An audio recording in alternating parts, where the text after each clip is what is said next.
आइए। वैशाली के लोग उनका साथ नहीं छोड़ रहा था।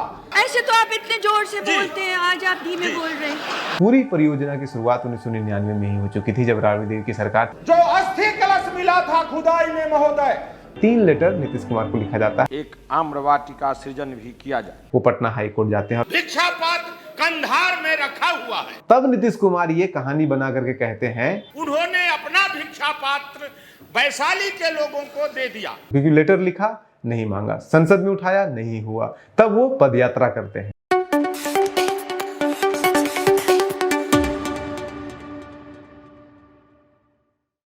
उनतीस जुलाई 2025 को जिस बुद्ध सम्यक दर्शन का उद्घाटन आदरणीय मुख्यमंत्री जी ने वैशाली में जाकर के किया है, उस पूरी परियोजना की शुरुआत 1999 में ही हो चुकी थी, जब राबड़ी देवी की सरकार थी। राबड़ी देवी मुख्यमंत्री थी, आरजेडी की सरकार थी, और उस समय पे 3.5 करोड़ रुपए अलॉट किया गया इसके लिए।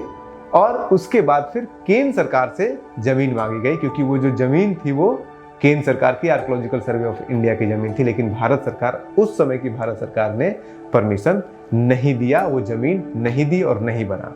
उसके बाद जब नीतीश कुमार की सरकार बनी, तो नीतीश सरकार की बनने के बाद 2005 में सरकार नवंबर में बनती है, 2006 में मार्च में, फरवरी मार्च में 3 लगातार लेटर लिखा जाता है आरजेडी के सांसद और रघुवंश बाबू, जिनको कि मनरेगा मैन भी कहते हैं, उनके द्वारा 3 लेटर नीतीश कुमार को लिखा जाता है और उनसे आग्रह किया जाता है कि जितना जल्दी हो सके जो भगवान बुद्ध की अस्थियां हैं जो पटना के म्यूजियम में रखा हुआ है, उसे वैशाली पहुंचाया जाए, क्योंकि उसके लिए, उन अस्थियों के लिए, उस अस्थि कलश के लिए सबसे उपयुक्त जगह वैशाली ही है। इसके साथ साथ देश की संसद में खड़ा होकर के रघुवंश बाबू कम से कम आधा दर्जन बार न सिर्फ भगवान बुद्ध के अस्थि को वैशाली तक पहुंचाने, वैशाली में रखने की बात मांग करते हैं, बल्कि उसके साथ साथ भगवान बुद्ध का जो भिक्षा पात्र था, उस भिक्षा पात्र को अफगानिस्तान से ला करके वैशाली तक पहुंचाने के लिए, वैशाली में रखने के लिए बार बार वो आग्रह करते हैं। क्योंकि रघुवंश बाबू खुद वो कहानी बताएंगे आपको, हम वो वीडियो दिखा देंगे, प्री कैप में आपने देख भी लिया होगा उसकी झलक। वो बार बार आग्रह करते हैं कि जो भिक्षा पात्र था वो भगवान बुद्ध ने खुद वैशाली के लोगों को दिया था, जब वैशाली के लोग उनके पीछे पीछे जा रहे थे, उन्हें छोड़ नहीं रहे थे, तो उसको वहां पे लाना चाहिए। अब सवाल ये है कि जब ये बुद्धा सम्यक दर्शन पार्क बन गया, तब वहां पे अस्थि कलश तो स्थापित कर दिया गया जो पटना में रखा हुआ था, लेकिन भगवान बुद्ध का वो जो दान पात्र था वो कब आएगा, और रघुवंश बाबू का जो सपना था वो कब पूरा होगा। इसके अलावा एक और बड़ा आरोप है जिसके ऊपर हम पूरी चर्चा करेंगे, लेकिन पहले वो आप वीडियो देख लीजिएगा रघुवंश बाबू का सारा, उसके बाद फिर उसके ऊपर भी चर्चा करेंगे। आरोप ये लगाया जाता है कि नीतीश कुमार ने 2006 के बाद जब उनको ये पता चला, तब उन्होंने पूरा प्रयास किया कि वो जो जो उनकी अस्थियां थी भगवान बुद्ध की, वो पटना में ही रहे, और पटना में उसके लिए बुद्धा पार्क बनाया गया। बुद्धा स्मृति पार्क अभी भी बना हुआ है पटना में, और एक आर्टिकल छपा है आज ही इनके पुष्य मित्र इंडिया टुडे का, उसकी माने तो एक पूर्व आईएएस अधिकारी ने नाम न बताने पर यह कहा कि उस समय जब ये चीजें चल रही थी, बुद्धा स्मृति पार्क बन रहा था, तब नीतीश कुमार ने कहा था कि अगर अस्थियों का कुछ अंश चला जाए वैशाली तो कोई बात नहीं, लेकिन कुछ अंश पटना में भी रहना चाहिए। वो सब हम पूरी कहानी बताएंगे, लेकिन पहले आप रघुवंश बाबू का ये सारा वीडियो एक एक करके आप देख लीजिए, जिन वीडियो में उन्होंने इन 2 मुद्दों को उठाया है। एक, अस्थि कलश को वैशाली पहुंचाया जाए, और दूसरा जो पार्क बनाना था, जो पूरा स्मृति बनाना था राबड़ी देवी के कार्यकाल के दौरान, उस समय जमीन नहीं दी गई वो, और उसके बाद फिर जो दान पात्र है, ये वो आप वीडियो पहले देख लीजिए। भगवान बुद्ध की कर्मभूमि एवं भगवान महावीर की जन्मभूमि तथा लिच्छवी गणराज्य का ऐतिहासिक गौरवशाली स्थान है। वहाँ पर खुदाई में आज से 2-3 हजार वर्ष पहले के सिक्के, बर्तन, भगवान की मूर्तियाँ एवं भगवान बुद्ध का पवित्र अस्थि कलश मिला है, जो पटना के संग्रहालय में रखा हुआ है। राज्य सरकार ने 3.5 करोड़ रुपए का भवन बनाकर भगवान बुद्ध के अस्थि कलश को रखने की योजना बनाई है, लेकिन जिस स्थान पर भगवान बुद्ध के अस्थि कलश की स्थापना होनी है, वह जमीन भारत सरकार के पुरातत्व विभाग की है, आर्कियोलॉजी डिपार्टमेंट। वैशाली का पर्यटन के हिसाब से विकास के लिए सरकार को ध्यान देना आवश्यक है, इसलिए कि वहाँ पर हर वर्ष हजारों हजार जापान तथा अन्य देशों से बौद्ध मतावलंबी आते रहते हैं। अतः मैं मांग करता हूं कि भगवान के पवित्र अस्थि कलश की स्थापना के लिए आर्कियोलॉजी डिपार्टमेंट से जमीन मुहैया कराई जाए और भवन निर्माण के लिए प्राक्कलित राशि का उपबंध भी किया जाए। साथ ही पर्यटन स्थल के विकास के लिए उस स्थान का उसी तरह से विकास किया जाए जिससे अंतर्राष्ट्रीय यात्रियों को आने जाने ठहरने में वहां सहूलियतें हो सके एवं आम्रपाली के नाम पर एक आम्रवाटिका सृजन भी किया जाए। बैठ जाइए। सुनिए, वो भगवान बुद्ध के लिए बोल रहे हैं। बैठ जाइए। वो भगवान बुद्ध के लिए बोल रहे हैं। बैठ जाइए। बुद्ध पे बोल रहे हैं। अब बैठ जाइए। अध्यक्ष महोदय, ऐसे तो आप इतने जोर से बोलते हैं, आज आप धीमे बोल रहे हैं। भगवान बुद्ध का मशहूर भिक्षा पात्र अफगानिस्तान के काबुल संग्रहालय में रखा हुआ। महोदय, जब भगवान बुद्ध का वैशाली में अंतिममा वास हुआ, उस सभा में भगवान बुद्ध ने अपने महानिर्वाण की घोषणा की कि आज के 90वां दिन हमारा महापरिनिर्वाण होगा। और वहां से जब यात्रा उन्होंने शुरू की, वैशाली के लोग उनका साथ छोड़ नहीं रहे थे, पीछा कर रहे थे। रुक रुक कर भगवान बुद्ध लौटाने का काम कर रहे थे कि वैशाली के लोग लौट जाएं। नहीं लौटे तो अंत में केसरिया में जाकर उन्होंने अपना भिक्षा पात्र वैशाली के लोगों को दे दिया।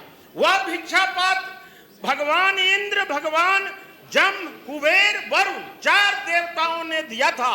वह सब एक हो गया था। वह मशहूर भिक्षा पात्र वैशाली में 600 वर्षों तक उसकी पूजा की गई। लेकिन प्रथम शताब्दी में जब कनिष्क ने चढ़ाई की और जीत लिया पाटलिपुत्र वैशाली को, तब पाटलिपुत्र से अश्वघोष नाम के महापंडित और वैशाली का भिक्षा पात्र अपने साथ ले गए। उस समय में पेशावर पुरुषपुर था, कनिष्क की राजधानी थी। कनिष्क की राजधानी जो अभी पेशावर है, वहां पर ले गए और वहां से महोदया वह भिक्षा पात्र कंधार में रखा गया था। जब फाहियान और वेनसांग ने, चीनी यात्री ने यात्रा की हिंदुस्तान की, उन्होंने वर्णन किया अपने यात्रा वृत्तांत में कि भगवान बुद्ध का भिक्षा पात्र कंधार में रखा हुआ है। और जब जो उस समय के डॉक्टर कनिंघम, अब first director general of archaeological survey of India, जो भारतीय पुरातत्व सर्वेक्षण का प्रथम महानिदेशक 1880 ईस्वी में हुए, उन्होंने अपना लेख में लिखा है।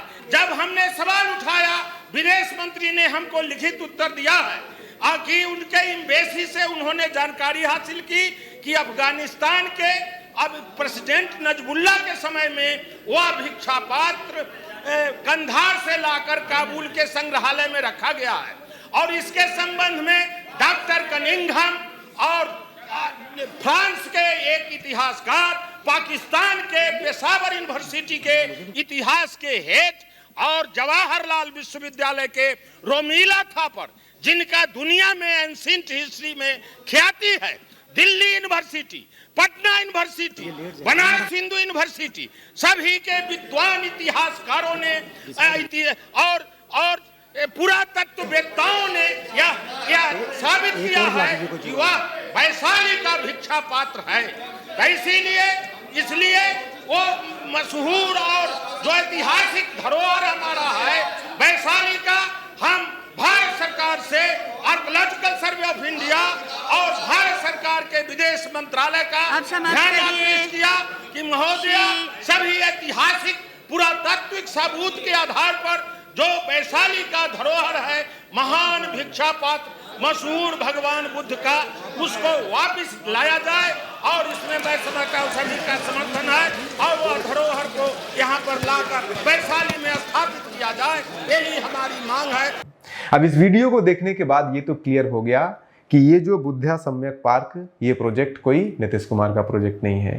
ये भी आपको समझ में आ गया कि इसके अगर सबसे बड़ा इस मुद्दे को सबसे बड़ा स्तर पे उठाने का प्रयास अगर किसी ने किया है तो रघुवंश बाबू ने किया है। सिर्फ वो संसद में नहीं बोले, उन्होंने सिर्फ लेटर नहीं लिखा नीतीश कुमार को, बल्कि वो खुद 2007 में केसरिया जो कि आपके चंपारण में है, वहां से पटना तक का पदयात्रा किया था इसी मुद्दे की मांग में, क्योंकि लेटर लिखा नहीं मांगा, संसद में उठाया नहीं हुआ, तब वो पदयात्रा करते हैं, लेकिन उसके बावजूद भी उनकी मांग को पूरा नहीं किया जाता है। 2008 में फिर वैशाली के लोग जो वहाँ पे छोटे मोटे ऑर्गेनाइजेशन बना करके वो पटना हाई कोर्ट जाते हैं और पटना हाई कोर्ट ये वर्डिक्ट देती है 2010 में कि 1 साल के भीतर आपको ये जो भी अस्थि कलश है वो वैशाली पहुंचाइए और वहाँ पे कोई भवन का निर्माण कीजिए। ये हाई कोर्ट का ऑर्डर है।